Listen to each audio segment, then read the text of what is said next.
कभी इस हीन दुख भागोगे, संसार में कोई दुखी नहीं होना चाहिए। अरे वैदिक काल में भी ये सही था, मध्यकाल में भी ये सही था, आज भी ये सही है और आने वाले काल में भी ये विचार सही रहेगा, इसलिए ये सनातन है। अमेरिका की धरती पर भी सही है, भारत की धरती पर भी सही है, उतना ही सही है जापान की धरती पर है, इसलिए ये सार्वभौमिक है। सार्वभौमिक विचार, सार्वकालिक विचार, ये इस हिमालय से लगा करके दक्षिण में हिंदू सरोवर के बीच में रहने वाले समाज ने अपने ऋषियों की तपस्या के बल पर अपने विचारों को संस्कृत करने की कोशिश की। प्रकृति से हम संस्कृति की ओर गए। हमने कहा दुनिया में कोई भी दुखी प्राणी नहीं रहे, और इसके लिए हमने केवल घोषणा की, ऐसा नहीं है।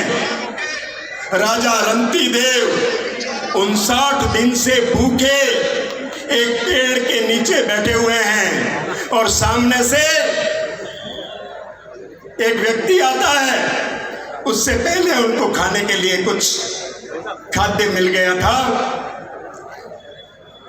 वो भगवान को भोग लगा करके कह रहे थे, हे प्रभु 59 दिन के बाद भी तेने कुछ खाने को तो दिया, तेरा बहुत बहुत आभार। वो भोग लगा रहे थे, इतने में एक याचक सामने से आता है और उसने कहा, प्रभु मुझे भी भूख लगी है। राजा रंती देव ने कहा, आधा तू ले ले, आधा मैं खा लूंगा।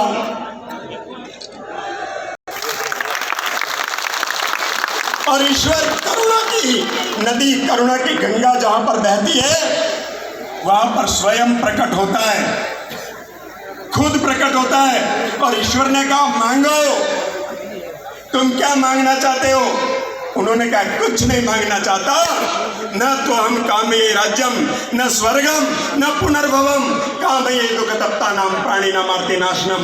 मुझे न स्वर्ग चाहिए, न पुनर्जन्म चाहिए, न मुझे राज्य चाहिए, मुझे कुछ नहीं चाहिए। मुझे चाहिए इस संसार में कोई दुखी नहीं होना चाहिए। इतना प्रचार था।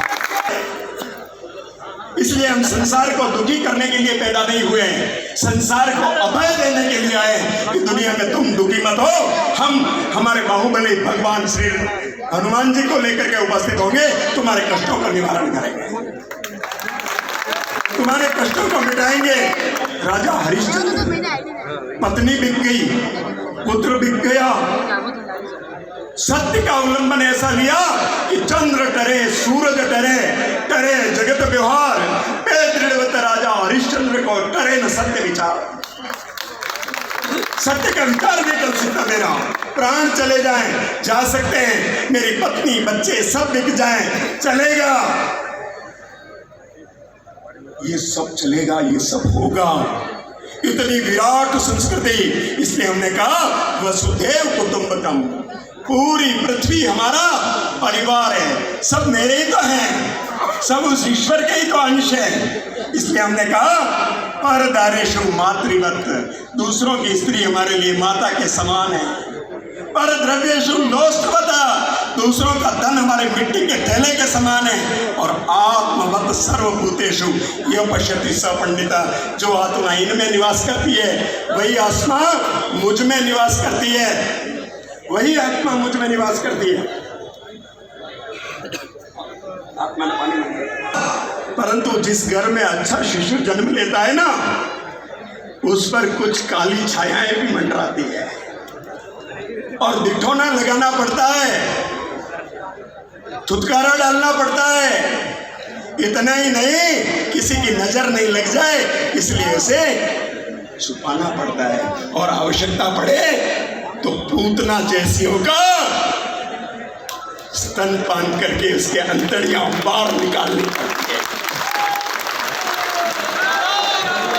इस देश पर भी, हमारे समाज पर भी कुछ कुदृष्टियां जमी, वो कुदृष्टियां यहाँ पर आई 74.5। इसका मतलब होता था, आपने अगर इस पत्र को खोला तो आपको चित्तौड़ में मारे हुए लोगों का पाप लगेगा।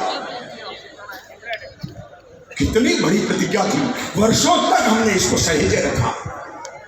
भारत माता का मान बचाने के लिए जीजाबाई ने अपने पिताजी से कहा कि माता जी का भगन मंदिर तो ठीक बना दीजिए ना। उन्होंने कहा देखती नहीं हो 32 तंबों के बीच में जैसे जीप रहती है वैसे तो रह रहा हूं मैं, कैसे हो सकता है।